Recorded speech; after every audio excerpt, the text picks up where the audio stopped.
അങ്ങനെ കസ്റ്റമറുടെ ഇഷ്ടപ്രകാരം നമ്മൾ ഈ പൂക്കൾ നമ്മൾ അറ്റാച്ച് ചെയ്യാമെന്ന് വിചാരിച്ചു. ഇതൊക്കെ ഞാൻ കട്ട് ചെയ്ത് എടുത്തു. പിന്നീടാണ് ഒരു സംശയം വന്നത്, എങ്ങനെ ഇതുമ്പോൾ നമ്മൾ അറ്റാച്ച് ചെയ്യും, ഇതെങ്ങനെ ഒട്ടിച്ചെടുക്കും എന്നുള്ളതൊരു സംശയമായിരുന്നു എനിക്ക്. ഞാൻ പല വിധത്തിൽ ആലോചിച്ചു. അവസാനം തുന്നിയെടുക്കാമെന്ന് ആലോചിച്ചു. പിന്നെ അത് ശരിയാവില്ലല്ലോ എന്ന് വിചാരിച്ചിട്ട് ആദ്യം ഞാൻ ഡബിൾ ടേപ്പ് വെച്ച് ഒട്ടിച്ചു, അയൺ ചെയ്ത് ഒട്ടിച്ചു. ഒട്ടിച്ചതിന് ശേഷം അത് തുന്നിയെടുക്കാമെന്ന്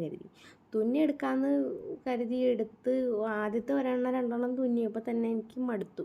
കാരണം ഇത്രയും ഇത് തുന്നിയെടുക്കാമെന്ന് പറഞ്ഞാൽ അത്രയും എന്താ പറയുക, ഭയങ്കര റിസ്കി പണിയാണ്. ഇരുന്ന് ഈ പൂവിൻ്റെ എൻഡും മറ്റേ തുമ്പും എല്ലാം നമ്മൾ തുന്നിയെടുക്കണമല്ലോ, അത് നടക്കണ പരിപാടിയല്ലായിരുന്നു. അവസാനം ഞാൻ സ്റ്റിച്ച് തന്നെ ചെയ്യാമെന്ന് വിചാരിച്ച് അത് തന്നെ ചെയ്തു. കുറച്ച് ദിവസമായി ഇതുമ്പോൾ തന്നെ ഇരിക്കുന്നു. കാരണം ഈ ഓരോ പൂക്കളും അറ്റാച്ച് ചെയ്യാമെന്ന് പറഞ്ഞാൽ വളരെ ബുദ്ധിമുട്ടായ കാര്യമാണ്. ഈ ഹൂട്ട് പൂക്കും താഴത്തും ചെയ്യുന്നത് കൊണ്ട് തന്നെ മുട്ടിനിട്ടാണ് പണി കിട്ടിയത്. മുട്ട് നല്ല വേദനയായിരുന്നു 2 ദിവസത്തേക്ക്. അങ്ങനെ ഇത് ഞാൻ ഫുള്ളി രാത്രിയായിട്ട് ഇരുന്ന് ചെയ്തു. കാരണം പകൽ എൻ്റെ മോനുള്ളത് കൊണ്ട് എനിക്കൊന്നും ചെയ്യാൻ പറ്റുന്നുണ്ടായിരുന്നില്ല. അപ്പോൾ രാത്രിയാണ് കൂടുതൽ ഇരുന്നോർന്നത് കേട്ടോ. അങ്ങനെ പിറ്റേ ദിവസം കൊച്ചിനെ സ്കൂളിലാക്കിയതിന് ശേഷം ഞാൻ വീണ്ടും രാവിലെ തൊട്ടിരുന്ന് ഈ പരിപാടി മൊത്തം ഫിനിഷ് ചെയ്തു.